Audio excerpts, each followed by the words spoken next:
जब भी हम लोग एक मल्टी स्टेज एम्पलीफायर के रिस्पॉन्स की बात करते हैं ना, जब भी हम लोग एक बहुत सारे जब एम्पलीफायर कैस्केडेड रहते हैं, तो हम लोग क्या करते हैं, हमेशा फ्रीक्वेंसी रिस्पॉन्स में डील करते हैं। अगर हम लोग फ्रीक्वेंसी रिस्पॉन्स में डील कर रहे हैं, तब हम लोग बेटर वे में कैरेक्टरिस्टिक को डिफाइन कर पाते हैं। ठीक है, इस कारण हमको एक फ्रीक्वेंसी रिस्पॉन्स का आइडिया जानना बहुत जरूरी है कि 3 dB फ्रीक्वेंसी क्या होता है, लो पास फिल्टर क्या होता है, हाई पास फिल्टर क्या होता है, बैंड पास फिल्टर क्या होता है, बैंड स्टॉप फिल्टर क्या होता है, सब जानना बहुत जरूरी है आपके लिए ना। कैसे बेसिक आपके लिए फिल्टर्स बनते हैं, और इस पे बहुत सारे क्वेश्चन हो रखे हैं सीएसवीटी में, है ना, कि आप राइज टाइम कैलकुलेट करो, बैंडविड्थ कैलकुलेट करो, लो पास फिल्टर बताओ, हाई पास फिल्टर बनाओ। तो किसी भी मल्टी स्टेज एम्पलीफायर के रिस्पॉन्स को जानने के लिए हम लोग फ्रीक्वेंसी रिस्पॉन्स का यूज करते हैं। ठीक है, तो अपन हेडिंग डाले क्या, फ्रीक्वेंसी रिस्पॉन्स ऑफ एम्पलीफायर। पहले एक सिंगल स्टेज के लिए देखेंगे, उसके बाद हम लोग इसको मल्टी स्टेज के हिसाब से डिराइव कर डालेंगे। ठीक है, तो केस 1 लिखता हूं यहां पे मैं, केस 1। ठीक है, केस 1 में क्या करता हूं मैं आपके लिए एक बेसिक नेटवर्क ड्रॉ करता हूं। एक बेसिक मैं आपके लिए आरसी नेटवर्क ड्रॉ किया। ठीक है, एक आरसी नेटवर्क का फिगर ड्रॉ किया मैं आपके लिए। ये हो गया आपके लिए आर, ये हो गया आपके लिए सी। ठीक है, यहाँ पे जो इनपुट दिया ये है मेरे लिए वी आई ऑफ टी, मतलब जो आपका इनपुट सिग्नल है वो टाइम पे डिपेंड कर रहा है, जो आपका आउटपुट सिग्नल है वो भी आपके लिए टाइम पे डिपेंड करेगा।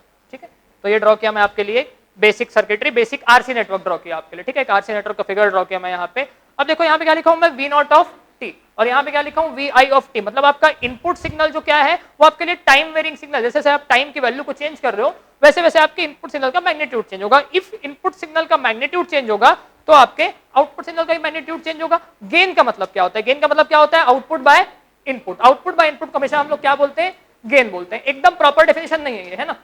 आउटपुट बाय इनपुट को हमेशा हम लोग गेन नहीं बोल सकते। अगर मैं कोई रेशो डिफाइन कर रहा हूं, कोई रेशो डिफाइन कर रहा हूं, सपोज करो आउटपुट बाय इनपुट। ठीक है, तो आउटपुट किस में है, यहाँ पे वोल्ट्स में है।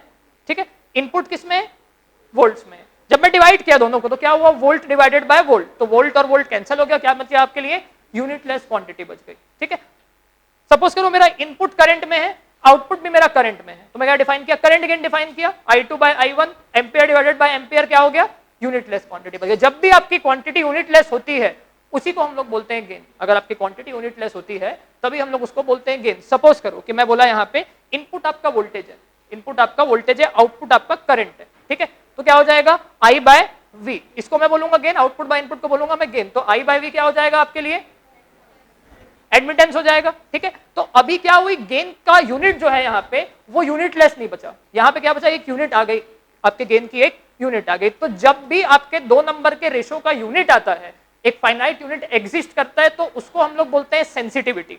ठीक है, और अगर यूनिटलेस क्वांटिटी बचती है तब उसको हम लोग बोलते हैं गेन। यही आपका बेसिक प्रिंसिपल भी बनता है वोल्टेज एम्पलीफायर का, करंट एम्पलीफायर का, ट्रांस रेजिस्टेंस एम्पलीफायर का, ट्रांस कंडक्टेंस एम्पलीफायर का। ट्रांस कंडक्टेंस और ट्रांस रेजिस्टेंस में हमेशा हम लोग क्या बोलते हैं कि ये इसका सेंसिटिविटी है, और वोल्टेज एम्पलीफायर और करंट एम्पलीफायर के केस में हम लोग क्या बोलते हैं कि ये गेन है।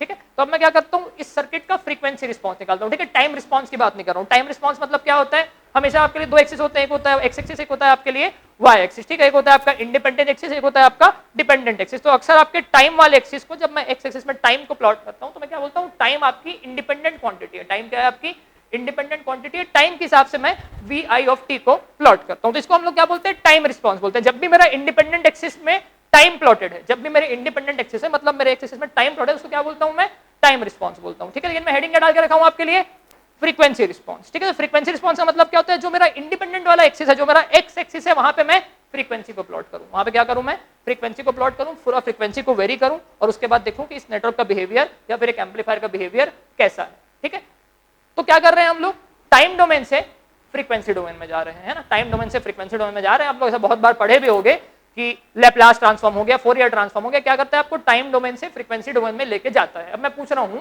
कि ऐसा हम लोग क्यों करते हैं, हम लोग टाइम डोमेन से फ्रीक्वेंसी डोमेन में क्यों जाते हैं, कुछ स्पेशल होता है क्या फ्रीक्वेंसी डोमेन में, या हमारा मन करता है कि हम जबरदस्ती इंटीग्रेट कर दें का power minus S T into x T लेके, क्यों जाते हैं हम लोग फ्रीक्वेंसी डोमेन में। फ्रीक्वेंसी डोमेन में क्यों जाते हैं, कैलकुलेशन, है ना, कैलकुलेशन आपका आसान हो जाता है ना। सबको ऐसा लगता है कि फ्रीक्वेंसी डोमेन में जाने से आपका कैलकुलेशन आसान हो जाता है, बट ये एकदम इनकरेक्ट आंसर है। कैलकुलेशन आपका आसान होता है कुछ लिमिटेड केस में होता है। अगर मैं आपको एक हाफ वेव रेक्टिफायर का फिगर दूंगा और हाफ वेव रेक्टिफायर का आउटपुट बना दूंगा पूरा साइन वेव, उसको मैं बोलूंगा कि बेटा इसका निकालो आप लैप्लास ट्रांसफॉर्म, शाम हो जाएगी आपका लैप्लास ट्रांसफॉर्म नहीं निकलेगा। तो मैं क्या बोल रहा था, हम लोग यहाँ से टाइम डोमेन से फ्रीक्वेंसी डोमेन में जाने वाले। फ्रीक्वेंसी डोमेन में क्यों जाने वाले? फ्रीक्वेंसी डोमेन में ऐसा क्या स्पेशल हो जाता है कि हम लोग फ्रीक्वेंसी डोमेन में जाते हैं? कोई कैलकुलेशन तो बहुत हेक्टिक होता है ना। एक्चुअली आप लैप्लास ट्रांसफॉर्म कैसे निकालते हो? e के power minus S T into x T into D T और उसका इंटीग्रेशन माइनस इन्फिनिटी से प्लस इन्फिनिटी तक के ऐसा निकालते हैं लैप्लास ट्रांसफॉर्म। ठीक है, तो जिससे भी पूछोगे आप, किसी से पूछोगे कि भाई लैप्लास ट्रांसफॉर्म क्यों यूज करते हैं, फोरियर ट्रांसफॉर्म क्यों यूज करते हो, आपको क्या वर्ड मेंशन करेगा? वो आपको ये बोलेगा कि कैलकुलेशन बड़ा आसान हो जाता है करके। ठीक है, कैलकुलेशन आसान नहीं होता भाई, बिल्कुल ऐसा कुछ नहीं है, है ना। अगर आपका टाइम डोमेन में कोई सिग्नल मल्टीप्लाई हो रहा है तो फ्रीक्वेंसी डोमेन में कन्वॉल्व होगा। अगर आपका टाइम डोमेन में कन्वॉल्व हो रहा है तो फ्रीक्वेंसी डोमेन में मल्टीप्लाई होगा। ठीक है, तो कन्वॉल्यूशन वाले ऑपरेशन को बस सिंप्लीफाई करता है लैप्लास ट्रांसफॉर्म, सिर्फ और सिर्फ कन्वॉल्यूशन वाले ऑपरेशन को सिंप्लीफाई करता है। अब कन्वॉल्यूशन क्या होता है जानते हो सब लोग? कन्वॉल्यूशन ना जो अपन सिग्नल में यूज करते हैं, कन्वॉल्यूशन कुछ नहीं होता, एक मैथमेटिकल ऑपरेटर होता है, जैसे कि प्लस माइनस मल्टीप्लिकेशन डिवीजन होता है ना, वैसे कन्वॉल्यूशन भी आपके लिए एक मैथमेटिकल ऑपरेटर होता है जो आपके लिए शिफ्टिंग मल्टीप्लिकेशन एडिशन को साथ में परफॉर्म करते हैं। पहले अपन शिफ्ट करते हैं, फिर मल्टीप्लाई करते हैं, फिर हम लोग ऐड करते हैं, तो क्या बोल देते हैं हम लोग? कन्वॉल्यूशन बोल देते हैं। ठीक है, तो लैप्लास ट्रांसफॉर्म सिर्फ आपके कन्वॉल्यूशन वाले पार्ट को सिंप्लीफाई करता है, बाकी जगह को सिंप्लीफाई नहीं करता है। रीजन ये होता है कि फ्रीक्वेंसी डोमेन में जाते हो आप टाइम डोमेन से, इसका मेन रीजन ये होता है कि कुछ इंफॉर्मेशन आपके टाइम डोमेन में हिडन होती है, कुछ इंफॉर्मेशन आपके टाइम डोमेन में हिडन होती है जो आपको फ्रीक्वेंसी डोमेन में दिखती है। ठीक है, इस कारण हम जाते हैं फ्रीक्वेंसी डोमेन में। एक सिंपल एग्जांपल दूं आपको, तो आप प्रिज्म देखे हो सब लोग, जो अपन 11th में पढ़ते हैं प्रिज्म, उसमें क्या होता है? उसका इनपुट क्या होता है आपके लिए? व्हाइट लाइट होता है। उसका आउटपुट क्या होता है आपके लिए? 7 कलर होता है। प्रिज्म आपके लिए एज अ ट्रांसफॉर्मर बिहेव कर रहा है, कोई भी ट्रांसफॉर्मर, प्रिज्म आपके लिए क्या कर रहा है? एज अ ट्रांसफॉर्मर बिहेव कर रहा है। जो व्हाइट लाइट है वो टाइम डोमेन में, जो 7 कलर है वो फ्रीक्वेंसी डोमेन में। मतलब क्या? टाइम डोमेन में आपको सिर्फ एक कलर दिखता है, फ्रीक्वेंसी डोमेन में आपको 7 कलर दिखता है। ठीक है, तो प्रिज्म क्या एक्ट करता है आपके लिए? ट्रांसफॉर्मर की तरह बिहेव करता है, ट्रांसफॉर्म कर देता है किसी भी एक सिग्नल को। तो जो इंफॉर्मेशन आपको टाइम डोमेन में नहीं दिख पाती है वो सारी इंफॉर्मेशन आपको फ्रीक्वेंसी डोमेन में दिखती है। क्लियर हुआ? इस कारण हम जाते हैं टाइम डोमेन से फ्रीक्वेंसी डोमेन, ताकि सबको सारी की सारी हिडन इंफॉर्मेशन दिखे। इस कारण हम लेते हैं आपके लिए क्या? Laplace transform. ठीक है, जो भी आप लोग देखते हो पिक्चर वगैरह में शाहरुख खान का दिखता है ना, ईसीजी वगैरह सिग्नल जो दिखता है, कल हो ना हो में जब वो आखिर में मर रहा था तो ईसीजी सिग्नल वगैरह, वो पूरा ईसीजी सिग्नल नहीं था, वो लैप्लास सॉरी वो वेवलेट ट्रांसफॉर्म था। वो ईसीजी सिग्नल का वेवलेट ट्रांसफॉर्म था। एक special type of Laplace transform होता है, उसको हम लोग बोलते हैं वेवलेट ट्रांसफॉर्म। तो वो उसका वेवलेट ट्रांसफॉर्म था। सारे के सारे मेडिकल सिग्नल को, मेडिकल सिग्नल मतलब आपका एमआरआई स्कैन हो गया, सिटी स्कैन हो गया, आपका ईसीजी वेव हो गया, आपका ईएमजी वेव हो गया, इलेक्ट्रोमायोग्राफ समझते हो? जिन लोग को पैरालिसिस हो जाता है उन लोग के मसल्स की एक्टिविटीज कम हो जाती है तो उसको इलेक्ट्रोमायोग्राफ बोलते हैं। ब्रेन की एक्टिविटीज जिसको हम लोग बोलते हैं, क्या बोलते हैं उसको? इलेक्ट्रोएन्सेफेलोग्राफ। ठीक है, तो ये सारे के सारे आपके लिए ट्रांसफॉर्म ऑफ सिग्नल्स होते हैं, क्योंकि आपको ट्रांसफॉर्म डोमेन में सारी इंफॉर्मेशन मिलती है ना। लाइट डिटेक्टर का पूरा कंसेप्ट ही ट्रांसफॉर्म डोमेन पे बना हुआ है। लाइट डिटेक्टर समझते हो ना, झूठ बोलने को पकड़ते हैं, जिससे अपन लोग पिक्चर देखे होंगे आप लोग, है ना, बहुत सारे इलेक्ट्रोड लगाते हैं दिमाग के मार्क में, है ना, तो वो सब ट्रांसफॉर्म लेते हैं, वो सब आपके ब्रेन के इलेक्ट्रिकल सिग्नल का ट्रांसफॉर्म लेते हैं। ठीक है, तो ट्रांसफॉर्म डोमेन बहुत इंपॉर्टेंट है। ट्रांसफॉर्म डोमेन आपको हिडन इंफॉर्मेशन देता है। ठीक है, तो अब मैं क्या करने वाला हूँ? इस सिग्नल का, इस सर्किट का ट्रांसफॉर्म लेने वाला हूँ। इस सर्किट का ट्रांसफॉर्म लूंगा तो इस सर्किट मेरे लिए ऐसा बनेगा। इस सर्किट का मैं लेता हूँ आपके लिए ट्रांसफॉर्म। ठीक है, तो ट्रांसफॉर्म डोमेन में क्या होता है? आर तो आर ही रहेगा। ठीक है, सी चेंज हो जाएगा आपके लिए, सी क्या हो जाएगा आपके लिए? 1/CS। आर आपके लिए आर ही रहेगा। ये हो गया प्लस माइनस, ये हो गया आपका BI ऑफ S। ठीक, ये हो गया आपके लिए V0 ऑफ S। ठीक है, अब अगर मैं वोल्टेज डिवीजन रूल लगा के V0 ऑफ S का एक्सप्रेशन लिखूं तो क्या हो जाएगा मेरे लिए? V0 of S equal to BI of S into 1/CS upon R plus 1/CS। ठीक है, अब मैं लिखता हूं यहाँ पे ratio V0 by S upon BI of S का। तो ये क्या हो जाएगा मेरे लिए? 1/CS upon R plus 1/CS। ठीक है, तो ये क्या हो जाएगा मेरे लिए? 1/1 प्लस RCS। ऐसा आएगा एक्सप्रेशन ये वाला मेरे लिए। ठीक है, सेम एक्सप्रेशन आ गया मेरे लिए। तो V0/VS क्या है मेरे लिए? एक्चुअली गेन है। V0/VS क्या है मेरे लिए? गेन है। रेशो है हमेशा, आउटपुट बाय इनपुट के रेशो को हम लोग क्या बोलते हैं? गेन बोलते हैं। ठीक है, तो V0 of S upon VI/S क्या है मेरे लिए? गेन है। ठीक है, तो इस गेन को मैं कैसा लिख रहा हूँ? इस गेन को मान लेता हूँ मैं ट्रांसफर फंक्शन। ये हो गया मेरे लिए 1/1 प्लस RCS। S क्या होता है आपके लिए? S बराबर होता है आपके लिए J ओमेगा के। S क्या होता है आपके लिए? J ओमेगा के बराबर होता है। ठीक है, अगर मैं S को इन्वॉल्व कर लिया हूं, अगर मैं S को इन्वॉल्व करूं तो इसको क्या लिख रहा हूं मैं? J ओमेगा लिख रहा हूं। ठीक है, S को हमेशा मैं तब इन्वॉल्व करता हूं जब मुझको फ्रीक्वेंसी डोमेन में जाना होता है। ठीक है, तो मैं इसको S को J ओमेगा लिख लिया। मैं पुट भी करता हूं यहाँ पे। ठीक है, मैं लिखता हूं T ऑफ J ओमेगा। तो ये क्या हो जाएगा मेरे लिए? 1/1 प्लस J ओमेगा RC। ऐसा हो जाएगा ये मेरे लिए। ठीक है, ये बनेगा ऐसा मेरे लिए। अब मैं क्या करता हूँ, उसका लेता हूँ मैं मॉड, इसका लेता हूँ मैं मॉड्यूलस, ठीक है। इसका जब मैं मॉड्यूलस लूंगा तो ये क्या हो जाएगा मेरे लिए, mod of T J omega, ठीक है। मॉड्यूलस लेता हूं मैं, न्यूमरेटर को देखो, न्यूमरेटर क्या है आपके लिए 1, 1 का मॉड क्या होगा, मॉड के बाद हमेशा एक पॉजिटिव नंबर आता है, 1 ऑलरेडी आपके लिए एक पॉजिटिव नंबर है, तो क्या आ जाएगा न्यूमरेटर में 1 आ जाएगा, ठीक है। डिनोमिनेटर को देखो, डिनोमिनेटर क्या है आपके लिए, एक डिनोमिनेटर आपके लिए कॉम्प्लेक्स नंबर है, रियल पार्ट भी है इमेजिनरी पार्ट भी है।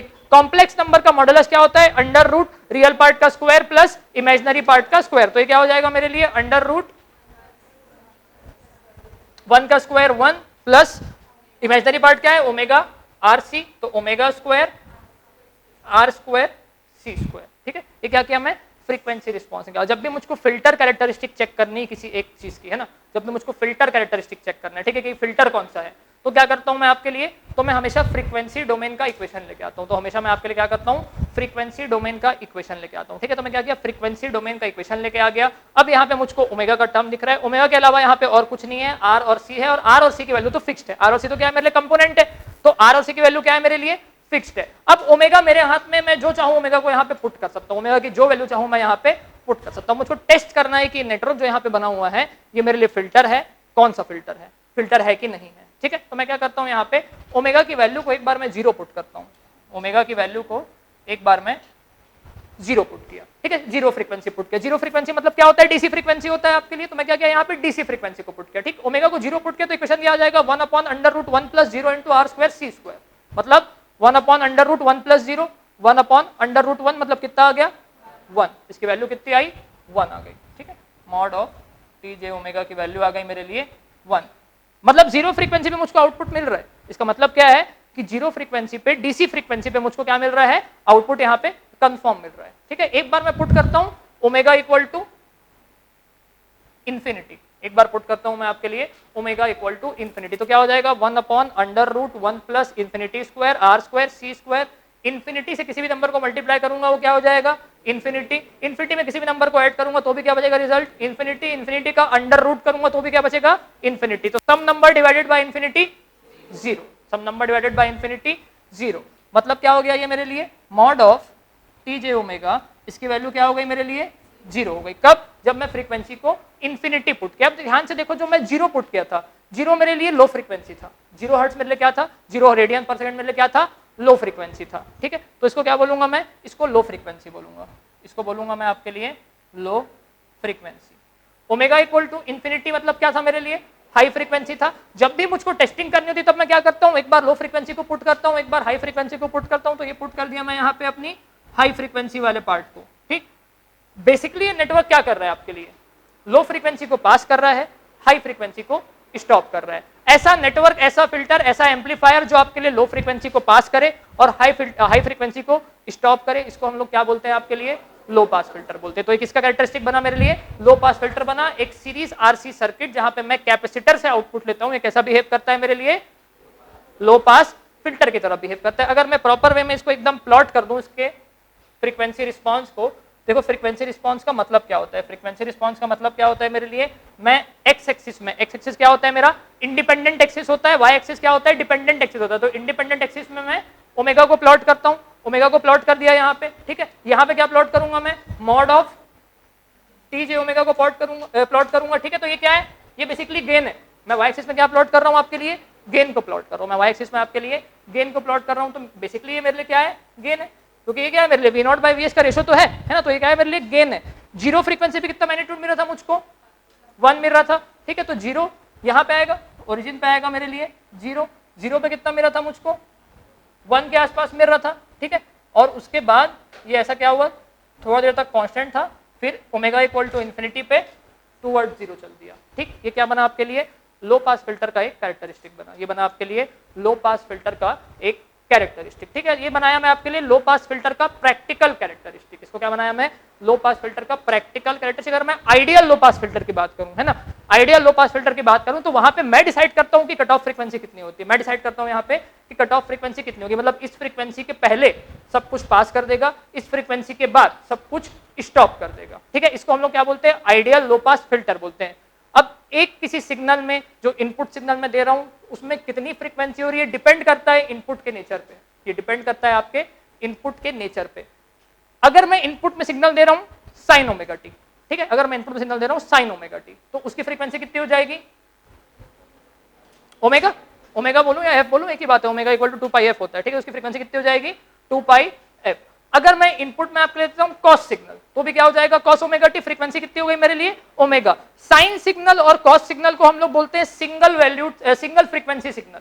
साइन की फ्रीक्वेंसी भी एक ही होती है, कॉस की फ्रीक्वेंसी भी एक सिंगल फ्रीक्वेंसी होती है। अगर मैं साइन या कॉस के अलावा कोई और सिग्नल लूं, मतलब फॉर एग्जांपल मैं रेक्टेंगुलर सिग्नल लूं, है ना, तो रेक्टेंगुलर सिग्नल कैसे बनता है, infinite number of frequency component को ऐड करके बनता है। अगर infinite number of sine wave को आप ऐड कर दोगे तो आपके लिए क्या बन जाएगा, स्क्वायर वेव बन जाएगा। प्रूफ चाहिए आपको, तो प्रूफ क्या है इसका, आप एक स्क्वायर वेव लो, उसका फोरियर सीरीज निकालो, जब उसका फोरियर सीरीज निकालोगे तो आपको इनफाइनाइट नंबर ऑफ साइन के कंपोनेंट मिलेंगे, है ना। कैसे ब्रेक होगा वो आपके लिए, एक डीसी टर्म आएगा आपके स्क्वायर वेव के फोरियर सीरीज में, उसके बाद sine omega T, sine 2 omega T, sine 3 omega T, सारे के सारे हार्मोनिक्स आ जाएंगे एडिशन के फॉर्म में। किसी भी ट्रिग्नोमेट्रिक एक्सप्रेशन को साइन या कॉस को आप फोरियर सीरीज से एक्सपांड नहीं कर सकते, लेकिन आप स्क्वायर वेव को या रेक्टेंगुलर वेव को फोरियर सीरीज से एक्सपेंड कर सकते हैं। जब आप एक्सपेंड किए एक स्क्वायर वेव को तो क्या मिलेगा आपको, ओमेगा 2 ओमेगा 3 ओमेगा 4 ओमेगा, इसको हम लोग क्या बोलते हैं, हार्मोनिक्स बोलते हैं। मतलब स्क्वायर वेव के पास मल्टीपल फ्रीक्वेंसी होती है, स्क्वायर वेव के पास मल्टीपल फ्रीक्वेंसी होती है। तो जो मैं डिसाइड करूंगा कि अगर 100 हर्ट्ज से कम के सिग्नल ही पास हो तो बस जो कंपोनेंट आपका 50 हर्ट्ज वाला है, जो कंपोनेंट आपका 100 हर्ट्ज वाला है वही पास होगा। 150 हर्ट्ज, 250 हर्ट्ज, 350 हर्ट्ज ये सब पास नहीं होगा। ये क्या होता है आपके लिए, फिल्टर आपके लिए ये काम करते हैं। मतलब आपको कौन कौन से हार्मोनिक्स आउटपुट साइड में चाहिए ये आपको एक फिल्टर देता है, ये आपको कौन देता है, एक फिल्टर देता है। लेकिन ये बनाया हूं मैं आपके लिए प्रैक्टिकल फिल्टर का कैरेक्टरिस्टिक, मैं बनाता हूं आपके लिए एक आइडियल फिल्टर का कैरेक्टरिस्टिक, ठीक है। एक आइडियल फिल्टर की बात करूं तो एक आइडियल फिल्टर का रिस्पॉन्स आपके लिए ऐसा बनता है, ठीक है। आइडियल फिल्टर के रिस्पांस की बात करता हूं तो ये ऐसा बनेगा मेरे लिए, ये हो गया मेरे लिए पास बैंड, ये हो गया मेरे लिए स्टॉप बैंड, ये हो गया मेरे लिए पास बैंड, ये हो गया मेरे लिए स्टॉप बैंड। मतलब इस फ्रीक्वेंसी तक की ये फ्रीक्वेंसी है, ठीक है। ओमेगा एच, ओमेगा एच से पहले की सारी फ्रीक्वेंसी को ये पास कर देगा। पास कर देगा मतलब क्या, 1 का गेन प्रोवाइड करेगा। 1 का गेन प्रोवाइड कर रहा है मतलब क्या होता है, ये आपके लिए एज इट इज पास करता है सिग्नल को। और उसके बाद 0 गेन प्रोवाइड कर रहा है, देखो 0 हो गया ये, है ना, कैरेक्टरिस्टिक आपके लिए कैसा हो गया, ये 0 हो गया, ठीक है। तो उसके बाद ये कुछ भी पास नहीं कर रहे, तो ये क्या बना आपके लिए, एक लो पास फिल्टर का आइडियल कैरेक्टरिस्टिक बना, ठीक है। एक लो पास फिल्टर का क्या बना ये आपके लिए आइडियल कैरेक्टरिस्टिक। आपको मैं एक स्पेशल नंबर में लेके जाता हूँ, अब मैं आपको एक स्पेशल नंबर में लेके जाता हूँ, ठीक है।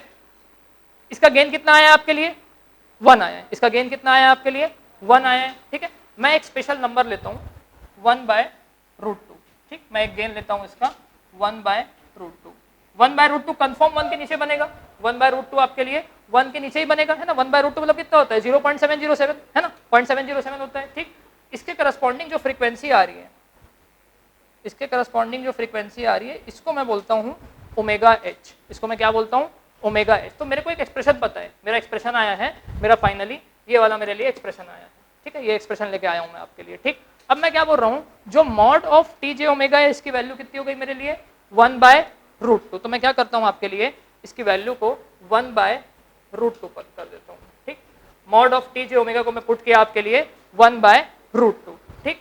और इक्वल टू लिखता हूँ मैं 1/√1 plus omega H square R square C square, ये लिखा मैं। जो मेरे लिए ओमेगा एच है, जो मेरे लिए ओमेगा एच है, इसको मैं बोलता हूँ 3 dB फ्रीक्वेंसी, इसको मैं बोलता हूँ 3 dB फ्रीक्वेंसी। अगर कोई आपको बोले कि 3 dB फ्रीक्वेंसी को आप डिफाइन करो तो frequency eight which gain of system becomes 1/√2 times और 70.7% of its initial value is called 3 dB frequency. तो एग्जाम में आपको एक क्वेश्चन आएगा कि आप 3 dB फ्रीक्वेंसी का एक्सप्रेशन डिराइव करो लो पास फिल्टर के लिए, हाई पास फिल्टर के लिए, तो उसका फर्स्ट पार्ट ये वाला है। फर्स्ट पार्ट किससे डिराइव किया हूं मैं आपके लिए, लो पास फिल्टर से डिराइव किया हूं, ठीक। तो किसी भी सिस्टम के गेन को जब हम लोग 1/√2 टाइम्स करते हैं तो इसको हम लोग बोलते हैं 3 dB फ्रीक्वेंसी। अब 3 dB फ्रीक्वेंसी क्यों बोलते हैं, ठीक है।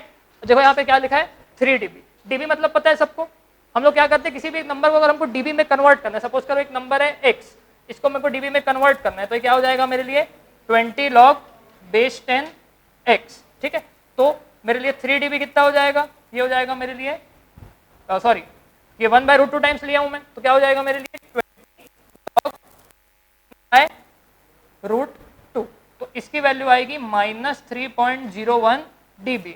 तो इस कारण इसको हम लोग बोलते हैं आपके लिए -3 dB फ्रीक्वेंसी या फिर 3 dB डाउन फ्रीक्वेंसी। ठीक है, तो क्या बोलते हैं हम लोग 3 dB डाउन फ्रीक्वेंसी। हम लोग अज्यूम करते हैं कि 3 dB फ्रीक्वेंसी के पहले तक के आपका सिग्नल पास होगा, 3 dB फ्रीक्वेंसी के बाद आपका सिग्नल क्या हो जाएगा, स्टॉप हो जाएगा। ठीक है, इसके बाद आपका सिग्नल पास नहीं हो पाएगा। तो अगर बैंडविड्थ की बात करूं तो ये डिस्टेंस जो आपको दिख रहा है, ये वाला डिस्टेंस, ये होता है आपके लिए बैंडविड्थ। ठीक है, तो अगर इस फिगर को देख के मैं बैंडविड्थ की बात करूं तो बैंडविड्थ आएगा मेरे लिए ओमेगा एच माइनस 0। बैंडविड्थ क्या होता है आपके लिए हमेशा high frequency minus low frequency. Low frequency कितनी है यहाँ पे 0 और हाई फ्रीक्वेंसी कितनी है यहाँ पे ओमेगा एच। तो बैंडविड्थ की वैल्यू कितनी हो गई 3 dB फ्रीक्वेंसी के एग्जैक्टली बराबर। क्लियर हुआ सबको?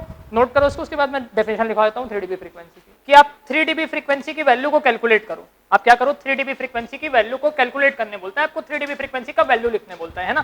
तो आपको ये पता हो कि जब आप लो पास फिल्टर बोल रहे हो तो जो आप ये 3 dB फ्रीक्वेंसी माने हो, इसको हम लोग बोलते हैं अपर कट ऑफ फ्रीक्वेंसी। इसको हम लोग बोलते हैं आपके लिए अपर कट ऑफ फ्रीक्वेंसी। ठीक है, इसको बोलते हैं हम लोग अपर कट ऑफ फ्रीक्वेंसी। जब मैं आपको बैंड पास फिल्टर पढ़ाऊंगा या मिड बैंड एम्पलीफायर बनाऊंगा, तब जब मैं मिड बैंड गेन की बात करूंगा तब मैं इसको अपर कट ऑफ बोलूंगा और हाई पास फिल्टर वाले को लोअर कट ऑफ बोलूंगा। ठीक है, दोनों के डिफरेंस को हम लोग बोलते हैं बैंडविड्थ। तो आपको ध्यान रहे कि लो पास फिल्टर में हम लोग बोलते हैं अपर कट ऑफ फ्रीक्वेंसी। थोड़ा सा उल्टा एक कन्वेंशन है ना, लो पास फिल्टर में लोअर कट ऑफ फ्रीक्वेंसी नहीं बोलते, लो पास फिल्टर में क्या बोलते हैं हम लोग, अपर कट ऑफ फ्रीक्वेंसी। आपको एग्जाम में बोलेगा कि आपको इसकी वैल्यू डिराइव करनी है, 3 dB फ्रीक्वेंसी की वैल्यू डिराइव करनी है। तो आप क्या करो, जो एक्सप्रेशन आप यहाँ पे लिए थे, है ना, ये एक्सप्रेशन जो मैं यहाँ पे लिया था 3 dB बोला, मतलब क्या करना है, तुरंत आपको फ्रीक्वेंसी रिस्पांस का इक्वेशन लेके आना है, ओमेगा को ओमेगा एच पुट कर देना है और 1/√2 यहाँ पे लिखना है। यहाँ पे 1/√2 पुट किया, इस कारण यहाँ पे ओमेगा एच आया है। ठीक, इसी को हम लोग क्या करते हैं, स्क्वायरिंग बोथ साइड्स,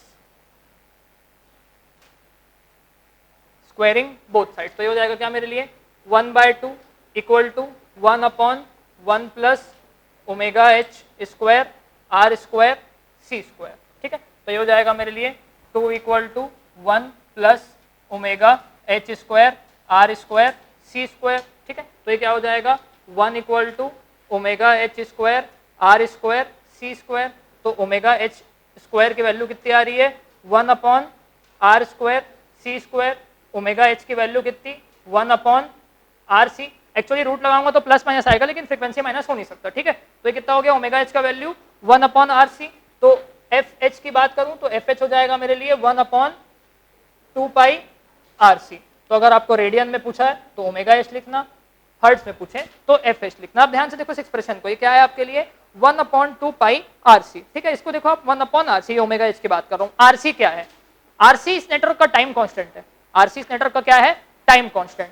तो reciprocal of time constant is called 3 dB frequency only in case of first order system. Only in case of first order system reciprocal of time constant को हम लोग क्या बोलते हैं, first 3 dB frequency. Clear, RC क्या है यहाँ पे टाइम कांस्टेंट है। ठीक है, तो ये क्या हो जाएगा आपके लिए 3 dB फ्रीक्वेंसी का डेरिवेशन। पूरा इसको मैं कराया इसलिए क्योंकि आपको क्वेश्चन आता है कि डिराइव 3 dB फ्रीक्वेंसी। ठीक है, तो आपको दो केस लेके डिराइव करना है, एक लो पास फिल्टर, एक हाई पास फिल्टर। ठीक है, अगर आपको क्वेश्चन में मेंशन्ड है कि लो पास फिल्टर लो तो आप लो पास फिल्टर लेना, हाई पास फिल्टर लो तो आपको हाई पास फिल्टर ले लेना है। ठीक है, फिल्टर वाला कंसेप्ट गेट में भी बहुत इंपॉर्टेंट होता है ना, क्योंकि फिल्टर क्या है कि इससे बहुत परफेक्टली ऑप्शन फ्रेम होते हैं। गेट में 4 ऑप्शन होते हैं ना हमेशा, low pass filter, high pass filter, band pass filter, band stop filter, बन गया 4 ऑप्शन, है ना। आपको एक अजीब सा फिगर बना के दे देगा, बोलेगा बताओ भाई कौन सा फिल्टर है करके। नोट करने के पूरा एंड तक के डेरिवेशन नोट करो। देखो definition of 3 dB frequency, the frequency eight which gain of the frequency at which gain of system becomes 1/√2 times or 70.7% of its initial value is called as 3 dB frequency, is called as 3 dB frequency.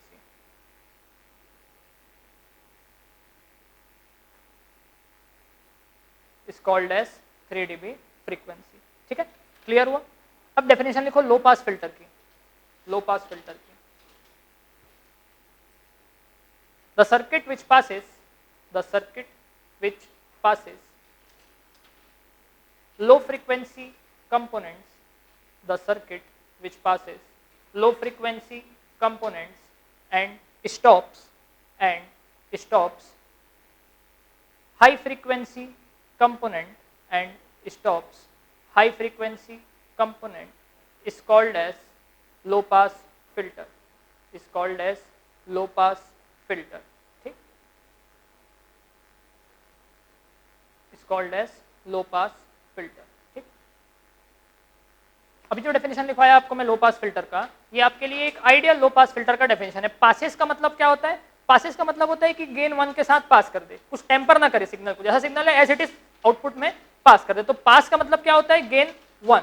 Stop का मतलब क्या होता है? Gain 0. जो second वाला figure draw किया वहां पे आपको दिख भी रहा है, पास बैंड का गेन 1 है और स्टॉप बैंड का गेन 0 है. तो पास बैंड क्या कर रहा है? एज इट इज पास कर दे रहा है. स्टॉप बैंड क्या कर रहा है? पूरा का पूरा स्टॉप कर दे रहा है, 0 से मल्टीप्लाई कर दे रहा है. ठीक है, अब नेक्स्ट डेफिनेशन लिखो लो पास फिल्टर की, है ना. ये प्रैक्टिकल लो पास फिल्टर की डेफिनेशन है. ठीक है, a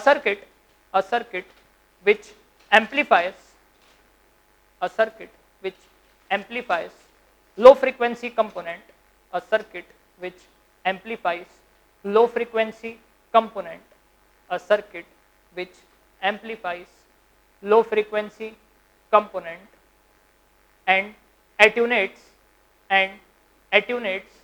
high frequency component and attenuates high frequency component is called as low pass filter, is called as low pass filter. ठीक, तो ऐसा सर्किट जो आपके लिए लो पास सिग्नल को एम्पलीफाई करे, जरूरी नहीं कि वन से ही एम्पलीफाई करे ना, 1.1, 1.2, 3, 4, 5 कुछ भी हो सकता है. तो जो लो फ्रीक्वेंसी कंपोनेंट को एम्पलीफाई करे और जो हाई फ्रीक्वेंसी कंपोनेंट को एट्यूनेट करे, उसको हम लोग क्या बोलते हैं आपके लिए? लो पास फिल्टर बोलते हैं. ठीक है, जो ब्लैक बोर्ड में मैं ड्रॉ किया हूं फिगर में, वो किसका फिगर है? वो आपके लिए फ्रीक्वेंसी रिस्पॉन्स का फिगर है. वो आपका कौन सा फिगर है? फ्रीक्वेंसी रिस्पॉन्स का फिगर है. अगर मैं आपको बोलूं कि आपको इसके टाइम रिस्पॉन्स का फिगर ड्रॉ करना है, तो क्या करोगे आप लोग? टाइम रिस्पॉन्स का फिगर अगर ड्रॉ करना है तो क्या करना पड़ेगा? क्या करना पड़ेगा? लैप्लास ट्रांसफॉर्म लेके वी नॉट का इनवर्स निकालेंगे क्या? हमको पता होना चाहिए कि वी नॉट सिग्नल कौन सा है, वी नॉट का नेचर पता होना चाहिए. ठीक है, तो सपोज कर लो कि अगर आपको बोला यहाँ पे कि टाइम डोमेन सिग्नल निकालना है इसका, है ना, इससे अपन क्या करेंगे? इससे अपन अभी राइज टाइम डिफाइन करेंगे. आपको नेक्स्ट क्वेश्चन आता है फ्रीक्वेंसी रिस्पॉन्स ऑफ एम्पलीफायर या मल्टीस्टेज एम्पलीफायर में कि आप राइज टाइम की वैल्यू को कैलकुलेट करो. आप क्या करो? राइज टाइम की वैल्यू को कैलकुलेट करो, है ना. आप ध्यान से देखो, जो आपका यहाँ पे 3 dB फ्रीक्वेंसी आया है वो आपके टाइम कांस्टेंट के टर्म्स में है. अगर मैं चाहूं तो उसको 1/τ भी लिख सकता हूं या 1/2 पाई इंटू टाउ भी लिख सकता हूं. ठीक है, तो जो भी आपका पैरामीटर था किसके रिस्पेक्ट में आया है? आपके टाइम कांस्टेंट के रिस्पेक्ट में आया है. ठीक है, अब मैं क्या बोल रहा हूं, नेक्स्ट क्वेश्चन आता है अपने कि आप राइज टाइम डिफाइन करो. आप क्या करो? आप राइज टाइम डिफाइन करो. ठीक है, तो मैं कहता हूं यहाँ पे एक एक्सप्रेशन निकालता हूं. पहले तो टाइम डोमेन सिग्नल, और टाइम डोमेन सिग्नल की हेल्प से मैं डिराइव करूंगा अभी आपके लिए राइज टाइम को. सपोज करो जो ये मेरा नेटवर्क बना हुआ है, इसमें मैं VIS की बात करता हूं. इसमें मैं आपके लिए VIS की बात करता हूं. जो VIS है, जो मेरा इनपुट सिग्नल है, इसको मैं ऐसा सिग्नल मान रहा हूं. ये एक ऐसा सिग्नल मैं कंसीडर किया अपने इनपुट सिग्नल को. ठीक है, अपने इनपुट सिग्नल को मैं किस टाइप का सिग्नल कंसीडर किया? जिसकी value time t equal to 0 के पहले 0 थी. टाइम t इक्वल टू 0 मतलब जिस पॉइंट से मैं सर्किट का ऑपरेशन चालू किया तुरंत आपके लिए क्या हो गया? 1 हो गया, यूनिट हो गया. ठीक है, इसको हम लोग क्या बोलते हैं? यूनिट स्टेप सिग्नल बोलते हैं. इसको हम लोग क्या बोलते हैं आपके लिए? Unit step signal. इसका मैग्नीट्यूड को मान लेता हूं मैं आपके लिए Vm के आसपास. सिग्नल का जो मैग्नीट्यूड है इसको मैं मान लेता हूं Vm के आसपास, क्योंकि मुझको आउटपुट का एग्जैक्ट इक्वेशन प्लॉट करना है, एग्जैक्ट फिगर प्लॉट करना है. इस कारण मुझको नीड रहेगी यहाँ पे इनपुट सिग्नल के नेचर की. अगर साइंस होता तो कुछ और तरीके का ग्राफ बनता है ना, अगर वो रैंप होता तो कुछ और बनता, पैराबोलिक होता तो कुछ और बनता. ठीक है, तो मैं मान लिया सबसे सिंपल आपके लिए यूनिट स्टेप. क्यों? क्योंकि इसका नेचर है डीसी की तरह. इसका नेचर कैसा है आपके लिए? डीसी की तरह. ठीक है, डीसी मतलब क्या? डायरेक्ट करंट टाइप का नेचर है ना, कांस्टेंट है. ठीक है, कांस्टेंट है. ठीक, तो मैं क्या करता हूँ, इसका लैप्लास ट्रांसफॉर्म लेता हूँ. इसका लैप्लास ट्रांसफॉर्म क्या हो जाएगा मेरे लिए? एक्चुअली मैं V0 by VS निकाल चुका हूं, है ना. मेरा V0 by VS कितना आया था? V0 S upon VI of S. ये कितना आया था मेरे लिए? 1/1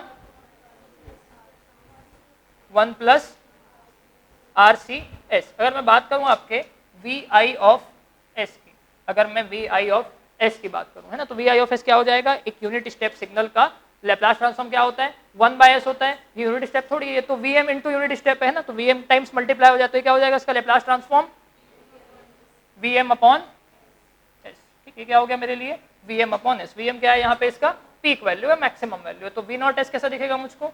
V0 S दिखेगा मुझको VI S into 1/1 1 plus R C S, ठीक है। वी आई एस की वैल्यू क्या पुट करूंगा मैं आपके लिए,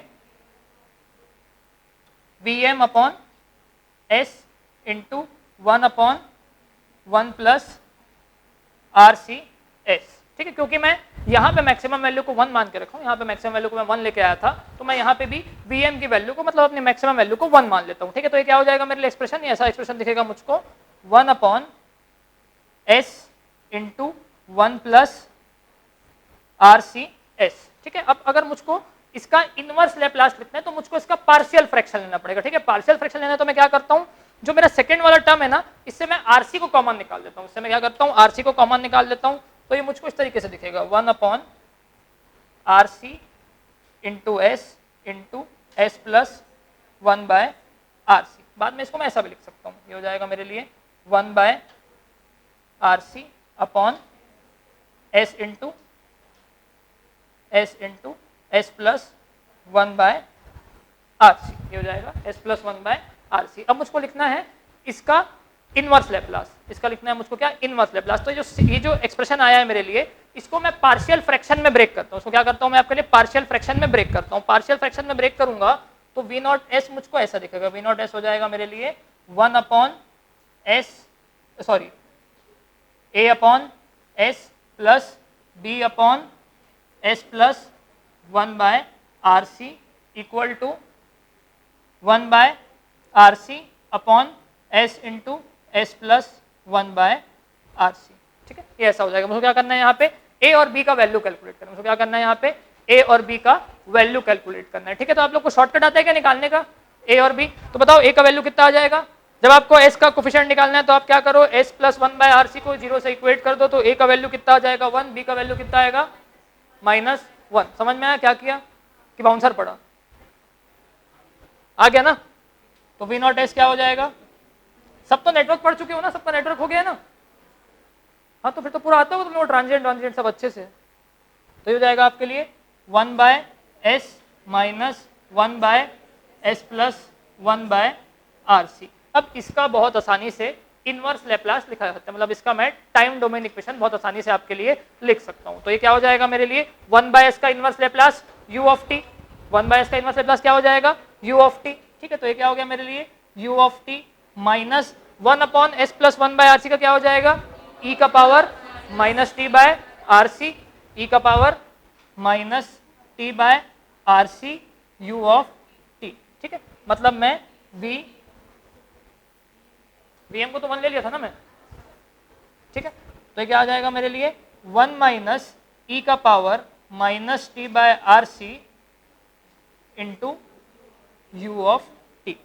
ये होता है आपका standard charging equation for first order system, ठीक है। अलग बात है वो क्या होता है आपके लिए, standard charging equation for first order system. जो मैं यहाँ पे ड्रॉ करके रखा हूँ ये क्या है मेरा फ्रीक्वेंसी रिस्पॉन्स, ठीक है। अभी क्या आया मेरे लिए 1 माइनस ई का power minus T by R C, ठीक है, ये आया मेरे लिए, ठीक है। तो अब मैं क्या करता हूँ, इसकी हेल्प से मैं आपके लिए टाइम रिस्पॉन्स ड्रॉ करता हूँ। टाइम रिस्पॉन्स ड्रॉ करता हूँ मतलब क्या, मेरे एक्स एक्सिस में टाइम का फैक्टर आएगा, एक्स एक्सिस में क्या आ जाएगा मेरे लिए यहाँ पे टाइम आ जाएगा, ये आ गया मेरे लिए यहाँ पे टाइम, ठीक है। और यहाँ पे ड्रॉ करने वाला हूँ मैं वी नॉट टी, ठीक है, क्योंकि वहां पे यूटी लिखा हुआ है, क्योंकि वहां पे यूटी लिखा हुआ है मतलब पूरा का पूरा ये राइट हैंड साइड में एग्जिस्ट करेगा, जीरो के बाद एग्जिस्ट करेगा, ठीक है। तो मैं टाइम टी की वैल्यू को क्या पुट करता हूँ, जीरो पुट करता हूँ, टाइम टी की वैल्यू जीरो पुट करूंगा तो एक्सप्रेशन कितना आ जाएगा मेरा ई का पावर माइनस जीरो, ई का पावर माइनस जीरो कितना होता है 1, तो 1 माइनस 1 0, तो time T equal to zero पे वैल्यू जीरो, ठीक है।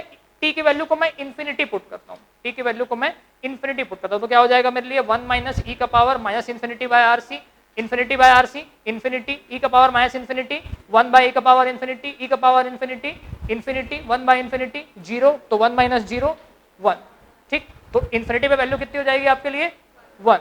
एक्सपोनेंशियल फंक्शन है तो इंक्रीज करेगा, ऐसा जीरो से स्टार्ट होगा और जाएगा ये आपके लिए ऐसा 1 पे और इन्फिनिटी पे ऐसे आके 1 पे ये सेटल्ड रहेगा। तो ये बना मेरे लिए टाइम रिस्पॉन्स का फिगर। ये क्या है मेरे लिए टाइम रिस्पॉन्स का फिगर। एक कोई भी कैपेसिटर इसी फॉर्म में चार्ज होता है, इसी फॉर्म में वोल्टेज लेता है, एक कोई भी इंडक्टर इसी फॉर्म में करंट लेता है आपके लिए, ठीक है। तो स्टैंडर्ड फर्स्ट ऑर्डर इक्वेशन है। अब इससे मुझको राइज टाइम डिराइव करना है, इससे मुझको राइज टाइम डिराइव करना है, ठीक है। पहले यहां तक नोट करो, फिर इससे हम लोग राइज टाइम डिराइव करते हैं, ठीक है। 7 मार्क्स में नंबर ऑफ टाइम्स आया आपके लिए राइज टाइम निकालना, ठीक है। Definition of rise time, definition of rise time. इसमें लिखो time taken bye response, time taken by unit step response, time taken by unit step response of the system, time taken by unit step response of the system to reach from 10% to reach from 10% to 90%, to reach from 10% to 90% of its final value, to reach from 10% to 90% of its final value is called as rise time, is called as rise time। ठीक है, तो अपन definition लिखे rise time की। अपन क्या बोले कि time taken by unit step response of system to reach from 10% to 90% of its steady state value या फिर फाइनल वैल्यू। ठीक है, तो इसका स्टडी स्टेट वैल्यू कितना है, इसका स्टडी स्टेट वैल्यू कितना है 1 है। ठीक है, तो 1 का 10% कितना होगा 0.1, 1 का 10% 0.1। ठीक है, तो मैं यहाँ पे 0.1 मार्क कर देता हूँ आपके लिए, ये हो गया आपका 0.1। तो ये 0.1 के करस्पॉन्डिंग एक टाइम है आपके पास t1। ठीक है, 90% कितना होगा 1 का 0.9। ठीक है, तो 0.9 के करस्पॉन्डिंग में एक टाइम मार्क कर देता हूँ, ये हो गया मेरा 0.9 के करस्पॉन्डिंग एक टाइम, इसको बोलता हूँ मैं t2, ये हो गया मेरे लिए 0.9। ठीक है, तो t1 माइनस t2 के बीच में जो डिफरेंस है इसको हम लोग बोलते हैं राइज टाइम। जो t1 माइनस t2 के बीच में डिफरेंस है इसको हम लोग बोलते हैं राइज टाइम। एकदम फेवरेट क्वेश्चन है CHP2 का ये, है ना, कि आप राइज टाइम कैलकुलेट करके बताओ। ठीक है, तो अब देखते हैं हम लोग राइज टाइम को कैलकुलेट करके। ठीक है, जो मेरा एक्सप्रेशन आया है V0t का, V0t का एक्सप्रेशन क्या आया है मेरे लिए 1 माइनस e का power minus t by RC into UT। ठीक है, मैं क्या करता हूँ टाइम की वैल्यू को t1 पुट करता हूँ, टाइम की वैल्यू को t1 पुट करता हूँ। जब टाइम की वैल्यू को t1 पुट करूंगा तो V0 की वैल्यू कितनी होगी 0.1 होगी। ठीक है, तो V0 की वैल्यू को मैं 0.1 बोला और ये हो गया मेरे लिए 1 माइनस e का power minus t1 by RC। ठीक है, यहाँ से मैं t1 की वैल्यू कैलकुलेट करता हूँ, तो ये हो जाएगा मेरे लिए e का power t1 by RC equal to 1 minus 0.1 मतलब 0.9 के आसपास। दोनों साइड आप नेचुरल लॉग ले लो, तो ये हो जाएगा t1 by RC equal to ln 0.9। ठीक है, ln 0.9 की वैल्यू आएगी, देखो माइनस 2.3 के आसपास आ रही है क्या, ln 0.9 डालो कैलकुलेटर, माइनस 105 माइनस 0.105। ठीक है, तो ये माइनस और ये माइनस कैंसल, t1 की वैल्यू कितनी आ गई मेरे लिए 0.105 टाइम्स ऑफ RC, ये आ गई मेरे t1 की वैल्यू। ठीक है, सिमिलरली मैं क्या करता हूँ t2 कैलकुलेट करता हूँ, तो ये हो जाएगा मेरे लिए 0.9 इंटू 1 माइनस e का power minus t2 by RC minus t2 by RC। वैसे भी टाइम t2 के करस्पॉन्डिंग मैग्नीट्यूड कितना है 0.9, उस इक्वेशन में मैं पुट कर दिया। ठीक है, तो ये क्या हो जाएगा मेरे लिए e का power minus t2 by RC equal to 1 minus 0.9 मतलब 0.1, नेचुरल लॉग ले लो दोनों साइड, तो ये हो जाएगा minus t2 by RC equal to ln 0.1, ये कितना आ रहा है माइनस 2.30। ठीक है, तो t2 की वैल्यू कितनी आ गई आपके लिए, t2 की वैल्यू आ गई आपके लिए 2.30 टाइम्स RC। ठीक है, तो राइज टाइम क्या होता है मेरे लिए, राइज टाइम एक्चुअली मेरे लिए होता है t2 माइनस t1। ठीक, तो राइज टाइम हो जाएगा मेरे लिए 2.30 RC माइनस 0.105 RC, अप्रोक्सीमेटली मेरे लिए आ जाएगा ये 2.2 टाइम्स RC या फिर 2.2 टाइम्स ऑफ टाउ। ठीक है, तो ये आ गया आपके लिए राइज टाइम। तो अगर कोई आपको राइज टाइम डिफाइन करने बोले तो आप बिल्कुल ऐसे पूरा डिराइव करके दिखा सकते हो। ठीक है, राइज टाइम सब डिराइव कर लोगे एग्जाम में, है ना। कई बार ऐसा क्वेश्चन आया है कि सेम क्वेश्चन में बोला हुआ है आपको कि आप 3 dB फ्रीक्वेंसी कैलकुलेट करो और राइज टाइम पे कैलकुलेट करो, है ना, तो थोड़ा लंबा क्वेश्चन हो जाएगा, बट ठीक है आएगा तो फिर भी आप कर लेना, है ना, ज्यादा टाइम कंज्यूमिंग नहीं रहेगा। चाहे आपसे 3 dB कट ऑफ फ्रीक्वेंसी पूछे, दोनों डिराइव कर डालोगे ना, बैंडविड्थ बोलेगा तो बैंडविड्थ भी निकाल लेना। बैंडविड्थ लो पास फिल्टर में आपका बराबर होती है ओमेगा एच की। बैंडविड्थ हम निकाले थे बीच में, है ना, तो बैंडविड्थ किससे बराबर होती है ओमेगा एच की। तो बैंडविड्थ निकालना ही बोल सकता है, 3 dB फ्रीक्वेंसी निकालना बोल सकता है, दोनों सेम चीज है आपके लिए, ठीक है। ये सब कब निकाल पाओगे, जब आपको मालूम रहेगा कि ये लो पास फिल्टर है, जब आपको मालूम रहेगा कि ये लो पास फिल्टर है। अब अगर एग्जाम में गलती से उल्टा बन गया, सी यहाँ पे बन गया, आर यहाँ पे बन गया, तब तो वो हाई पास फिल्टर बन जाएगा, है ना। तो अगर गलती से एग्जाम में भूल गए कि ये हाई पास फिल्टर है कि लो पास फिल्टर है, तो 20 सेकंड में टेस्ट किया जा सकता है कि हाई पास फिल्टर है कि लो पास फिल्टर है, ठीक है। तो मैं क्या करता हूँ, एक फिगर लेता हूँ छोटा सा, है ना। अगर आप एग्जाम में भूल गए बाय चांस, ऐसा होता है ना, कितना चीज याद रखेंगे अपन, है ना। तो अगर एग्जाम में आप बाय चांस भूल गए तो क्या करो, एक फिगर ड्रॉ कर लो आप सेम, ठीक है। ये फिगर तो आप ड्रॉ कर डाले, इतना तो याद रहेगा कि आपके लिए आरसी नेटवर्क था, है ना।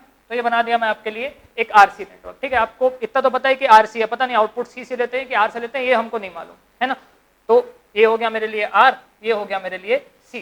तुरंत मेरे को टेस्ट करना है कि ये हाई पास फिल्टर है कि लो पास फिल्टर है। तो क्या करना, एक्स ऑफ सी क्या होता है आपके लिए 1 by omega C. 1 by omega C मतलब एक्सी फ्रीक्वेंसी पे डिपेंड कर रहा है। मैं ओमेगा को एक बार 0 पुट करता हूँ, ओमेगा को 0 पुट करूंगा तो एक्सी की वैल्यू क्या हो जाएगी इनफाइनाइट, मतलब कैपेसिटर क्या हो जाएगा आपके लिए ओपन सर्किट हो जाएगा, ठीक है। अगर मैं ओमेगा की वैल्यू को इनफाइनाइट पुट कर रहा हूँ तो एक्सी क्या हो जाएगा मेरे लिए 0 हो जाएगा, तो कैपेसिटर क्या हो जाएगा मेरे लिए शॉर्ट सर्किट हो जाएगा। फर्स्ट वाले के लिए फिगर ड्रॉ करूं तो ऐसा फिगर बनेगा मेरे लिए, ये फर्स्ट वाले के लिए कैपेसिटर ओपन सर्किट होने के बाद, ठीक है। और ये सेकंड वाले के लिए फिगर कैपेसिटर शॉर्ट सर्किट होने के बाद, ठीक, ये ऐसा फिगर बना, है ना। ये मेरे लिए क्या है, ये मेरे लिए है वी आई टी, ठीक, ये मेरे लिए है इधर भी वी आई टी, ठीक, ये हो गया मेरे लिए आर, ये हो गया मेरे लिए आर, ठीक है। मुझको क्या चाहिए वी नॉट टी चाहिए, ठीक है। ये ओपन सर्किट है, आर सीरीज में है, यहाँ से कितना करंट फ्लो होगा 0 एम्पियर, यहाँ से कितना करंट फ्लो होगा 0 एम्पियर। लगाओ केवीएल यहाँ पे, minus V of T plus 0 into R plus V naught T equal to 0। तो वी नॉट टी किसके इक्वल आ गया वी आई टी के इक्वल आ गया, मतलब आउटपुट आ रहा है, आउटपुट आ रहा है। आउटपुट कब आ रहा है लो फ्रीक्वेंसी के केस में आउटपुट आ रहा है, मतलब लो फ्रीक्वेंसी को पास कर रहा है, लो फ्रीक्वेंसी को क्या कर रहा है पास कर रहा है। यहाँ पे देखो आप, है ना, यहाँ पे क्या हो जाएगा आपके लिए, ये जो आपका आउटपुट है plus minus V naught T, है ना। ये जो आपका आउटपुट है अभी क्या हो गया, ये शॉर्ट सर्किट हो गया है। शॉर्ट सर्किट हो गया मतलब क्या है, डायरेक्टली आपके लिए ग्राउंड से कनेक्टेड हो गया, डायरेक्टली ग्राउंड से कनेक्टेड हो गया, मतलब ये क्या आपके लिए 0।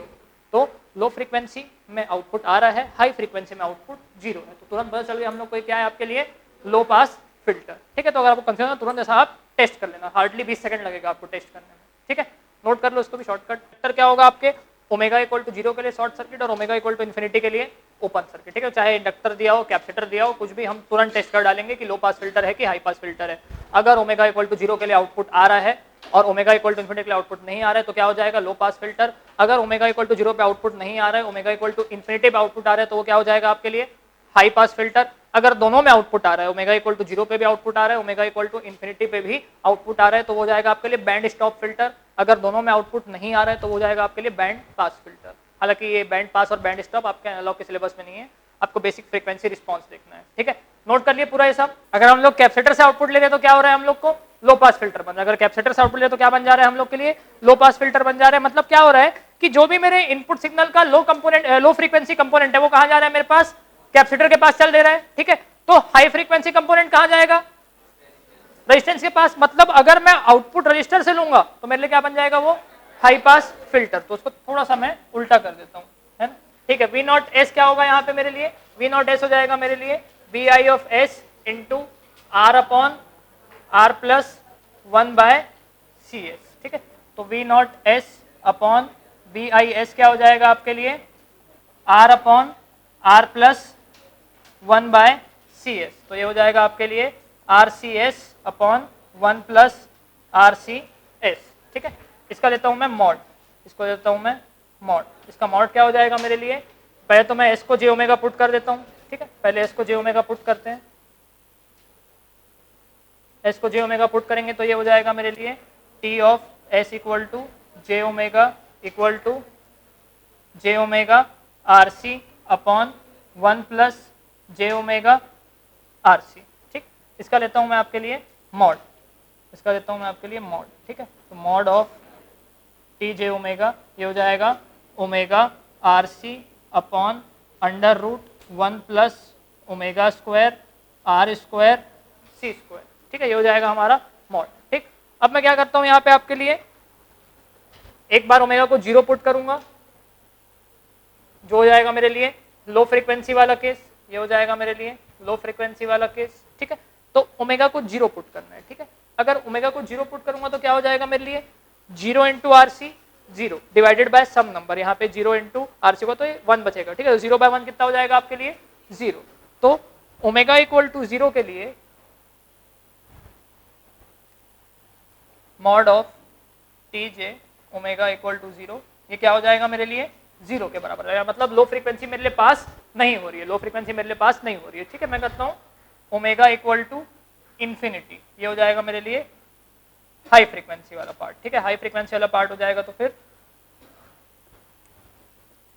T of J omega equal to infinity. अब मुझको यहाँ पे ना इंफिनिटी पुट करना है। ठीक है, अब हम क्या करना है, मुझको इंफिनिटी पुट करना है। जब भी आप 0 पुट कर रहे हो किसी भी इक्वेशन में तो आपको कोई केयर नहीं करना, डायरेक्टली आपको 0 डाल देना। ठीक है, जो होना हो जाएगा वो हो जाएगा 0 के साथ। ठीक है, लेकिन जो इंफिनिटी है इसको पुट करते टाइम को बहुत ध्यान देना है, क्योंकि अगर मैं यहाँ पे इंफिनिटी पुट किया तो ये क्या हो जाएगा infinity into RC infinity divided by 1 plus infinity into R square C square, तो इंफिनिटी बाय इंफिनिटी मेरे लिए इनडिटरमाइन फॉर्म बन जाएगा। ठीक है, तो मैं क्या करता हूँ डिनोमिनेटर से omega square R square C square को कॉमन निकालता हूँ। ठीक है, मैं डिनोमिनेटर से क्या करता हूँ आपके लिए omega square R square C square को कॉमन निकालता हूँ, तो ये हो जाएगा मेरे लिए omega square R square C square into 1 plus 1 by omega square R square C square. यहाँ पे मुझको ओमेगा को इंफिनिटी पुट करना है। ठीक है, under root omega square R square C square क्या हो जाएगा बाहर आके ओमेगा RC। ठीक, तो ये हो गया मेरे लिए